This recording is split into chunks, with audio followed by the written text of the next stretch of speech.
바울 사도의 모습임을 오늘 한 번 더 볼 수 있는 본문인 것 같고요. 또 그러한 위대한 사도 되게 하심이 또 하나님께서 그를 붙잡아 주시고 그 마음을 주장해 주셨기에 가능한 일이 아닌가 또한 여겨지는 그러한 본문입니다.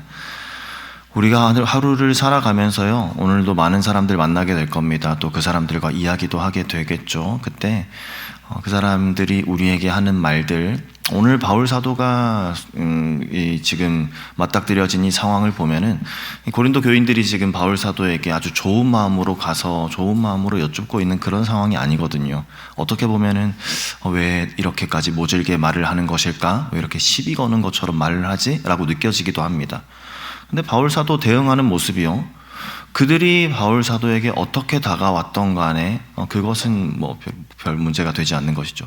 그 기회를 참 은혜를 전하는 시간으로 활용하는, 그렇게 만들어버리는 바울 사도의 모습을 보면서 하나님의 사람이 이래야 하는구나 라는 것을 다시 한번 마음에 새기게 되는 것 같습니다.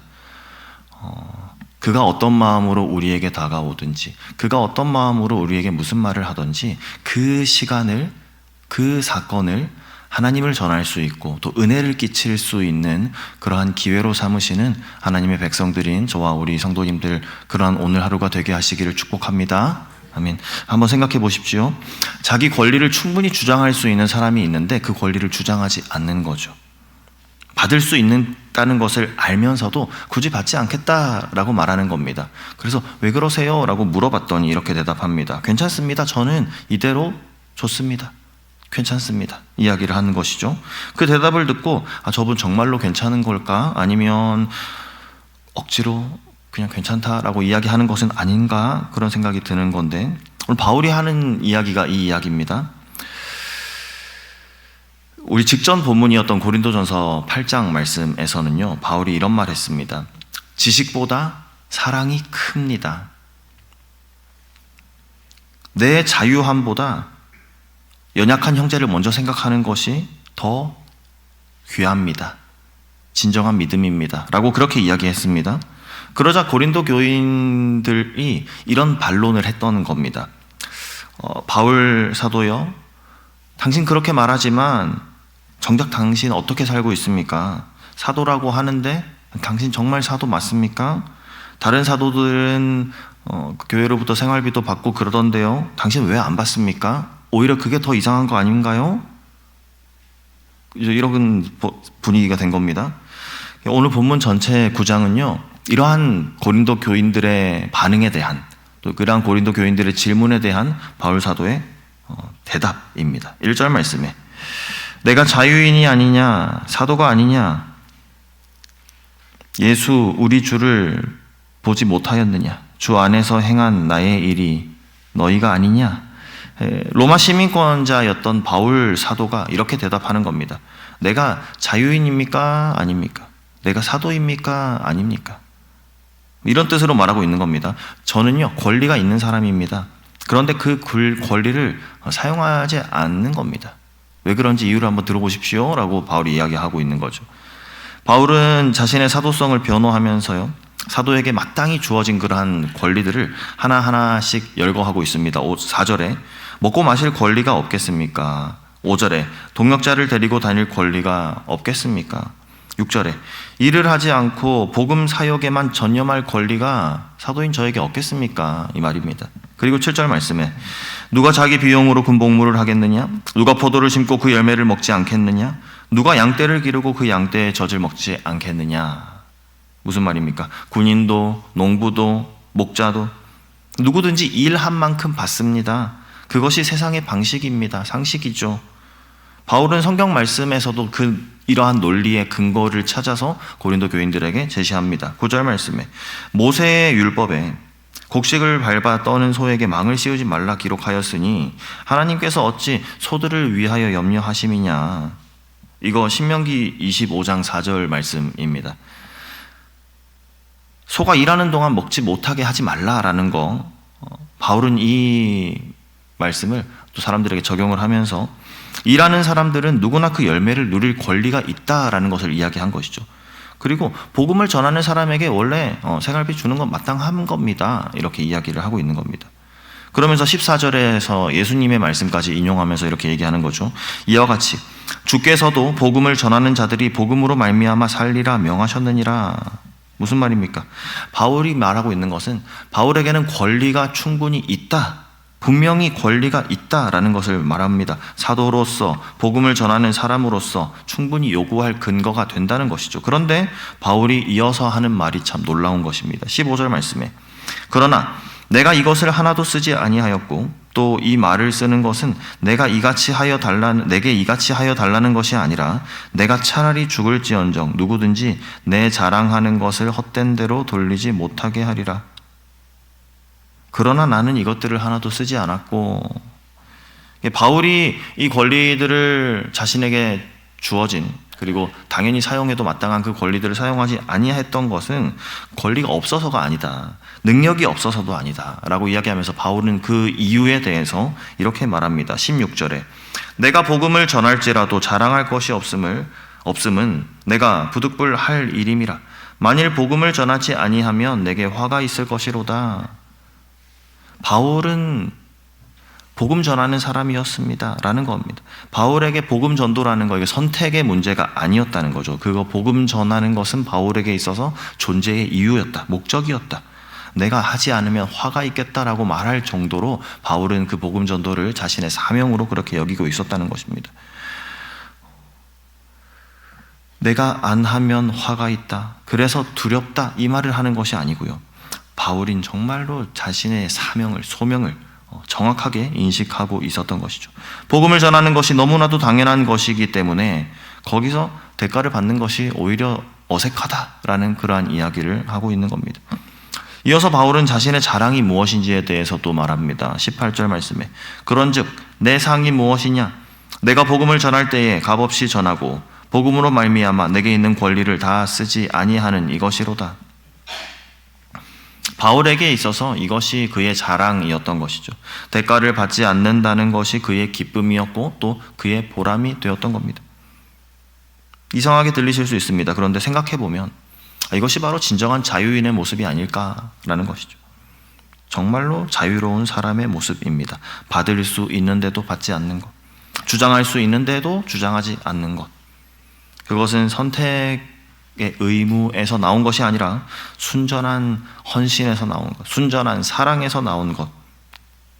그 사람이 진짜 자유인인 것이죠. 19절 말씀에 내가 모든 사람에게서 자유로우나 스스로 모든 사람에게 종이 된 것은 그 이유를 말하지요. 더 많은 사람을 얻고자 함이라. 그런데 그 자유함을 가진 자유인이 스스로 종이 되었습니다.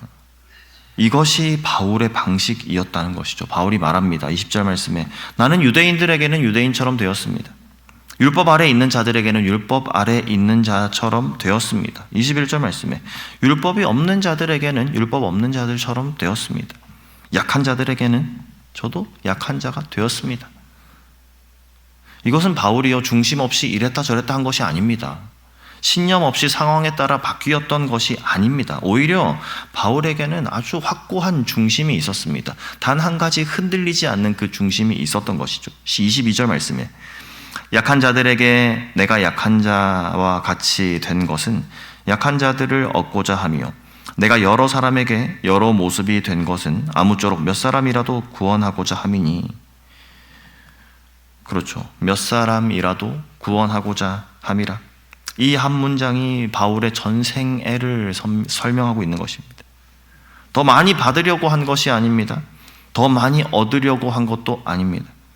단지 몇 사람이라도 더 구원하려고 그것을 위해서 스스로 맞춰간 것이죠. 오늘 말씀 속에 우리는 바울의 이러한 모습을 보면서요, 우리의 모습을 한번 돌아볼 수 있기를 소망합니다. 우리는 어떻습니까? 누군가와 함께 하기 위해서 내 익숙한 삶의 방식을 내려놓았던 적이 성도님들 있으실 것입니다. 나에게 편한 언어, 나에게 편한 그러한 말투, 그것이 아니라 그 사람들이 이해할 수 있는 언어로 말하고 노력하셨던 적이 있으실 겁니다. 내가 좋아하는 방식이 아니라 저 사람이 받아들일 수 있는 방식으로 다가갔던 적이 우리 성도님들에게도 분명히 있으실 줄 압니다. 그렇죠. 바울 또한 그러한 마음으로 삶을 살아왔다는 것입니다. 23절 이하 말씀에 내가 복음을 위하여 모든 것을 행함은 복음에 참여하고자 함이라. 운동장에서 다름질하는 자들이 다 달릴지라도 오직 상을 받는 사람은 한 사람인 줄 너희가 알지 못하느냐. 너희도 상을 받도록 이와 같이 다름질하라. 우리가 지금 듣는 것보다 고린도 교회 성도들은 이 비유를 정말 마음 깊이 와닿게 그렇게 들었을 것입니다.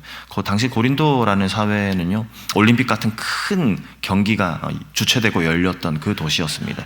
그들에게 있어서 이 경기장의 비유, 선수들의 모습을 비유로 말한다면 그들은 정말 실감 있게 그리고 생생하게 그들은 듣고 이해할 수 있었던 겁니다. 그 경기장과 선수들의 받는 훈련의 비유를 통해서 바울이 이야기를 하는 것이죠. 25절 말씀에 이기기를 다투는 자마다 모든 일에 절제하나니 그들은 썩을 승리자의 관을 얻고자 하되 우리는 썩지 아니할 것을 얻고자 하노라. 고린도 교인들이여 생각해 보십시오. 선수들이 그렇게 훈련하는 건 무엇 때문에 그렇습니까? 그 승리의 관, 월계 면류관 그거 하나 얻기 위해서 그러는 거 아닙니까? 근데 그 면류관은 금방 시드는 잎사귀로 만든 것이죠. 그 한 가지를 얻기 위해서 그 선수들은 모든 것을 절제합니다. 먹는 것도 절제하고 자는 것도 절제하고 스스로 생활 전부를 절제하면서 그렇게 그들은 훈련합니다. 바울은 고린도 교회 성도들에게 그리고 오늘 말씀 앞에 선 우리에게 동일한 질문을 하는 것이죠. 그들은 썩어질 면류관, 그 나무 잎으로 만든 그 면류관 그거 받기 위해서 그들은 그렇게 절제하고 훈련합니다. 그렇다면요, 우리는 어떠해야겠습니까? 라고 바울은 지금 성도들에게 또 오늘 우리에게 묻고 있는 것이죠. 26절 말씀에 그러므로 나는 다름질을 하기를 향방 없는 것 같이 아니하고 싸우기를 허공을 치는 것 같이 아니하며, 그렇죠, 목표 없이 주먹을 휘두르는 것처럼 힘을 다 쓰는데 아무것도 마치지 못하는 그러한 모습으로 바울은 그렇게 살지 않겠다라고 이야기합니다. 27절 말씀에 내가 내 몸을 쳐서 복종하게 함은 내가 남에게 전파한 후에 자신이 도리어 버림을 당할까 두려워함이로다. 이 말씀에서 우리가 느껴지지 않습니까? 바울은요, 자기 자신에게 아주 엄격한 사람이었습니다. 남에게는 오히려 유하고 관대하고 그 사람에 맞춰주는 그러한 삶을 살았지만 자신에게 있어서는 정말 한없이 엄격했던 그러한 바울. 다른 사람에게는 복음을 전하고 자신은 정작 그 복음대로 살지 못하는 것을 하나님 앞에서 가장 두려워했던 바울이었습니다. 진지한 선수는요, 자기 몸을 압니다. 내 몸에 어디가 약한지, 내가 무엇을 조심해야 하는지 그것을 알기 때문에 훈련하는 것이죠. 오늘 성경 말씀은 우리에게 이러한 질문을 남깁니다. 자유로운 사람은 어떻게 살아가는 사람일까요? 그러면서 우리에게 확인하게 하는 거죠. 우리는 주님 안에서 참된 자유를 얻은 자유인들 아닙니까? 그런 우리 자유인들은 어떻게 살아가야 하는 것입니까? 바울도 자유인이었습니다. 그런데 아무도 그에게 강요하지 않았습니다. 권리를 포기하라고 명령한 사람도 없었습니다. 그런데 그는 스스로 그 권리를 내려놓았죠. 모든 사람에게 맞추어 갔습니다. 그렇게 살 수 있도록 자신을 훈련해 갔습니다. 그 이유는 단 한 가지, 몇 사람이라도 더 구원하기 위해서였다라는 것이죠. 우리 앞에서 살펴본 고린도전서 8장 말씀 그 본문 전체는요, 거기서 바울은 약한 형제를 위해서 나의 자유함을 내려놓으라 라고 말했었습니다. 그리고 오늘 본문인 9장에서는 그 삶이 어떤 삶인지를 자신의 삶을 통해 나타내 보여주고 있는 그러한 바울의 모습을 발견할 수 있습니다. 신앙은 저절로 자라나는 것이 아닙니다. 우리의 믿음은 저절로 굳건해지는 것이 아닙니다. 바울처럼요, 자기 자신을 진실하게 대면하고